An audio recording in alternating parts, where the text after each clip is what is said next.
Hi friends, இன்றைக்கி Aadi Amavasai special lunch எங்கள் வீட்டில் என்ன அப்படிங்கிறத பார்த்துடலாம் வாங்க. சுட சுட சாதம். இன்றைக்கி பார்த்தீங்கன்னா சாதத்தை வடிச்சிட்டேன், குக்கரில் வைக்கல. பூசணிக்காய் கொத்தவரங்காய் போட்ட பச்சை மிளகாய் சாம்பார், வாழைக்காய் வறுவல், கொத்தவரங்காய் காரக்கறி, முளைக்கீரை பொரியல், முட்டைக்கோஸ் கூட்டு, சுட சுட மெதுவடை, சூடான அப்பளம், பருப்பு ரசம், தாளித்த நெய் பருப்பு, பச்சை பயிர் பருப்பு பாயசம், கெட்டி தயிர்.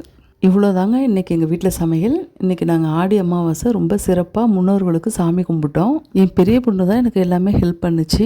இன்றைக்கி சமையல் எல்லாமே ரொம்ப அருமையாக இருந்ததுங்க. பச்சை மிளகாய் சாம்பார் வச்சுருந்தேன், அதில் ஆரம்பித்து ரசம் வரைக்கும் பொரியல் கூட்டு எல்லாமே உப்பு கரெக்டாக இருந்ததுங்க. ரொம்ப டேஸ்ட்டாக நல்லா சமையல் இன்றைக்கி பார்க்கும்போது உங்களுக்கே தெரிஞ்சிருக்கும், ரொம்ப நல்லா அமைஞ்சிருந்ததுங்க.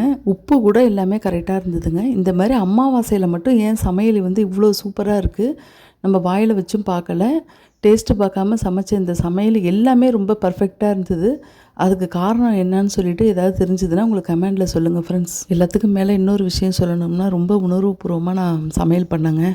முன்னோர்கள் வந்துடுவாங்க, அவங்களாம் இன்றைக்கி கரெக்டாக நம்ம சமைச்சு வைக்கணும், அவங்க சாப்பிட்டு போகணும் அப்படின்னு சொல்லிட்டு ரொம்ப ஒரு பயபக்தியோடு தான் நான் இன்றைக்கி சமையல் பண்ணேன். இது எப்படியோ என்னமோ ஆடி அமாவாசை தை அமாவாசை மட்டும் இல்லைங்க, எல்லா அமாவாசைக்குமே நான் அவங்களுக்கு நான் படைச்சிருவாங்க. இன்றைக்கி உங்கள் வீட்டில் நீங்கள் என்ன சமையல் பண்ணீங்கன்னு சொல்லிட்டு கமெண்ட்டில் சொல்லுங்கள் ஃப்ரெண்ட்ஸ். இந்த வீடியோ பிடிச்சா லைக் பண்ணி என்னோட சேனலை சப்ஸ்கிரைப் பண்ணிக்கோங்க. தொடர்ந்து சப்போர்ட் பண்ணுங்கள் ஃப்ரெண்ட்ஸ். தேங்க்ஸ் ஃபார் வாட்சிங்.